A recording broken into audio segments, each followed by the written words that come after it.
Chuck Norris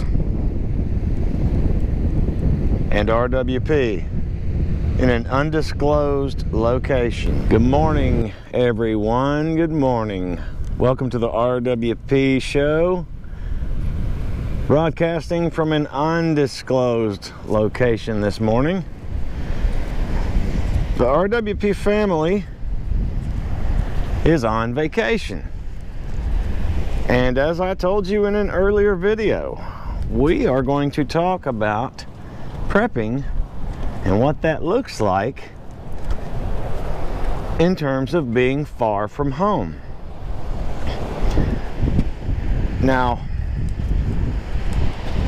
everybody's plan should be their own. I'm just going to share with you what I'm doing, being far enough from home where my everyday preps and get home plans are sort of would be ineffective, so to speak, from this location. And we're going to talk about that. But first, just gander at the beauty of this place.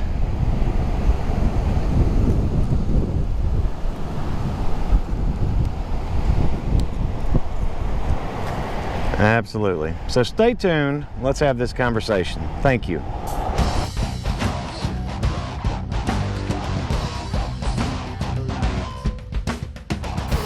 Alrighty, ladies and gentlemen, thanks again for joining me here. And again, as you can see, it's this gorgeous location where I am. I'm sure many of you recognize it for what it is, and it's possible that some of you will recognize where it is, general vicinity anyway. You know, one of my favorite things to say, or rather said most often types of things, is don't let prepping consume you. You've heard me say that if you've watched enough of this channel. Those of you that do watch this channel, thank you. You subscribers, my Patreons, thank you guys, first of all. But don't let prepping consume you. Yes, absolutely, we should be prepared for any and all things. We should be prepared to sustain ourselves and take care of our families. You know, in any type of emergency, be it short term, and I believe, more importantly, we should have long-term plans in place. And you've heard me say as much, if you've watched any of this stuff anyway. But the reason why I say don't let it consume you is because in the real world, and of course I am the real world prepper, we have regular life that goes on. You can't sit, you know, at the door of your bunker full of food, water, and supplies for 50 years worth with a stack of guns on your lap, just waiting on the end. That's no way to live, you know what I mean? So I don't recommend doing that, you know. So there's still family time and fun time and vacations and things of that nature. But how do you put it all together? How do you still stay prepared? You know, we talk a lot, us preppers, about when we go to work, you know, assuming we all work relatively close to where home is, and get home bags or bug out bags if you've got a separate location, and all these types of things. Well, what do you do when you get far enough away where those things are ineffective? Well, let's talk a little bit about what I do. And as I said before, this is not a recommendation to you as to what you should do, because you'll need to figure out for yourself how that works. But let me tell you what I do. This is a regular vacation we take every year to this same location, and that's going to come into play and have an effect on what my resolutions are to some of these problems that it poses. So here we go.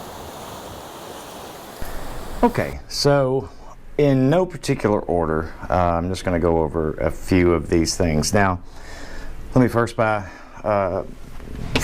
this by saying that the circumstances, everyday life, real world prepper, everyday circumstances, you know, I would have my get home bag, and I've got all my stores at the house and everything that we do and prep and plan for that's at home, because that's what we plan to do, is go home and, you know, make our stand there, so to speak, in the event of some catastrophic, you know, event that goes on that would cause you to employ your preps. But being so far from home, and in this case I'm roughly 500 miles from home, I'm on an island, okay? The island is small and not too far from mainland. There is a bridge connecting it, as well as lots and lots of boats, which I'll show you the other side in a minute. Another aspect, and again, this is no particular order, but this right here, I am on the 3rd floor of a unit that is only 3 floors. So all 3 floors are ours. And the bottom one is a garage that's all concrete walls, steel doors. You could secure that up pretty nicely. Another thing is, we know the neighbors in this unit. We've been coming to this unit for many years, and we know the neighbors. You know, whether or not they prep, I don't know. I'm going to venture a guess not. There are permanent residents here as well as vacationers. So, but the fact that we know them and there's already an established good relationship, that can't hurt. Now, from this vantage point on the 3rd floor balcony, I've got good view, you know, for surveillance. Excellent view for surveillance. So, and you know, whatever other reasons you might want to be perched up high and looking down. All right, let's look at something else. All right, so again, you know, I don't have all my regular things, all right? This place is stocked with a good bit of food. Granted, in an emergency situation, it's probably only a couple of weeks worth, but it is here, food and water. I have traveled with, this is my EDC bag. This is not my get home bag. This is an EDC bag, very important. Wet wipes. I've got a stout belt in here. I've got some other clothes. I've got some charging things. Got some duct tape, gloves. There's a stocking cap in there. I got a scarf down in there. I've got my sidearm, and I've got extra magazines and ammunition in here. I've got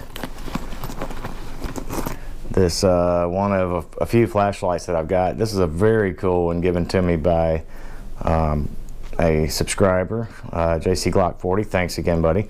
Carry this all the time now.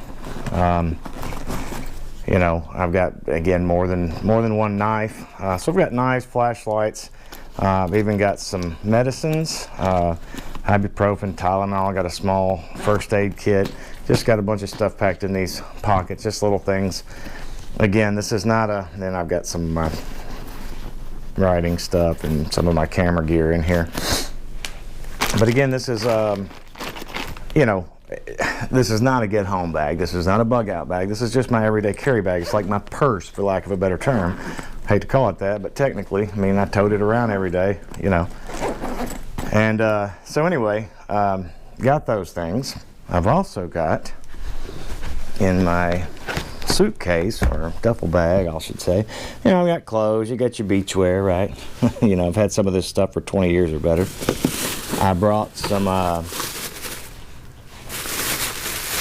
me get in here and show you. I brought some water tablets, purification tablets, as well as Berkey systems, 3 of them. And here's water tablets. What is this? Well, I guess they're all different kinds. All right, the different kind. I forgot these were in here. So, water purification tablets. We also have enough of an understanding of desalinating water that if we had to, we could. Now, granted, what we have to work with would make it a slow, arduous process, but we can desalinate some salt water and get drinking water out of that if we had to. So, all right, let's look at some more. Okay, meant to add too that in this bag I've also got my personal hygiene products. I've got, you know, clothes, shoes. I think I have one long pair of pants and one pullover. I'm not, like I say, this is not a expert plan. This is not a get you back home safely guaranteed plan. I don't think there is such a thing.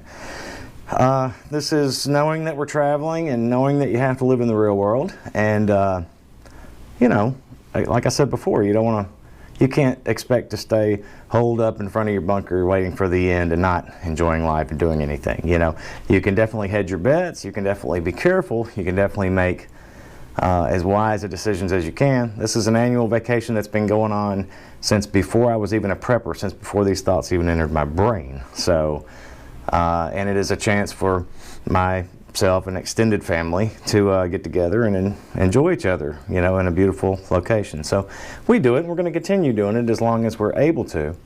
But again, knowing that the possibility how things could happen, if something happened while we were here, you know, again, I'm just sharing with you my imperfect but plan of what I would do to sustain. So anyway, continuing on. Okay, so moving along, this is the other side of the unit, and as you can see, there's a little bay. I don't know if you can see, but there's a little bay right there, and another body of water, and the furthest land that you can see, see a little smoke coming up down there. I don't know if you can see that or not, but that's the mainland. And so it's an island not too far off of the mainland, but a lot of boats in that bay, if you can see them. And that bay stretches all the way back over there to there's a bridge, bloop, that goes right over to the mainland. All down here there's boats. So you know, if we had to get back to mainland, I believe we'd make it. It may not be the easiest thing. Even if we had to just take some flotation devices and go across, it is not super strong current right there. I've been out in that water many times. It could be done. You know, it could be done. You know, you wrap all your stuff up in plastic, you float it, and you just head on over, so if you had to. Moving on. Wait, before we move on, also, the third floor vantage point, again, you know, a good position. So, and nothing above me. You know, so a good position, I think, for, okay, so like I was mentioning, a good position, if you had to defend yourself to that. And I also have, and this stays in my truck, okay? This is one of my battle rifles. Lots of magazines down through here, pocket. Everything I need to operate this. And so anyway, like I say, I keep this in my truck all the time. So anyway, there's that. All right, everyone, so just to recap, 500 miles from home, on a little island fairly close to mainland, a place I'm very familiar with, have been here literally the same place, physical location for many years when we come down on vacation. I've got an AR rifle with plenty of ammunition. I say plenty, with a good bit of ammunition. I've got my sidearm, 9mm, with also a good bit of ammunition, extra mags in both cases. I've got water filtration, water purification, about 2 weeks worth of food up there, neighbors and people around me that I know, a lay of the land that I know, a grocery store on either side of me, you know, half mile one direction and maybe a mile and a half the other direction, small grocery store. You know, and I'm not a fool to think that they may not be already cleared out by the time I might make it, but again, this is not a perfect plan. This is why I say this is not your plan. I'm not telling you what you need to do or trying to make suggestions to you, just telling you what I've got planned. So with my plan, if you want to call it that, is the contention that I'm underprepared. You know, I know this. You know, there's just a lot of things you can't do. You have to sort of, I suppose, take some of these things to chance, you know, as much as I hate to do that, and I do hate to do that. I've gotten so careful and calculated over the years that I don't like to leave anything to chance. However, in the real world, we have to live life and enjoy your family and enjoy vacations, and you'll have travels for work, and you'll, you know, I mean, there's lots of things that are going to put you out of your comfort zone, as it were. So anything that you can do in your own instance, plan and think about it, and try not to think about an all-inclusive thing. If you can pull that off, bully for you, excellent, okay? When you're traveling, if you can plan for everything and have a contingency for everything in a long-term, you know, setting, that's great. That's fantastic. I really do not have the means and the way to do that with this vacation. However, we love this vacation. We love doing this. So we're going to do it, you know, as long as we're able to. I feel like there's going to be a day when we may not be able to, or maybe many, many years after a reset before we're able to return, if it's worth returning to. So for now, that's the plan. So it's more of a short-term plan, and it does have an ultimate goal of getting back to home base, 500 miles away. I believe that is not an impossible task, but I'm sure it would be a very difficult and long task. But nonetheless, that's the plan. That's what we've got. You know, that's it. So I hope you guys have enjoyed this video, and I think I'm going to call it for now and get back to enjoying this beautiful location and all that it has to offer for rest and relaxation and fun with the family. And I will see you guys when I come back. And not saying I won't do another video from here, I'm not sure, but thank you guys so much for joining me on The Real World Prepper. My About section, Patreon link, email address, and a USPS physical mail address if you guys are interested. I'd love to hear from you. Comment, share, like, subscribe, all that good stuff. Thank you so much. Real World Prepper. Bye-bye.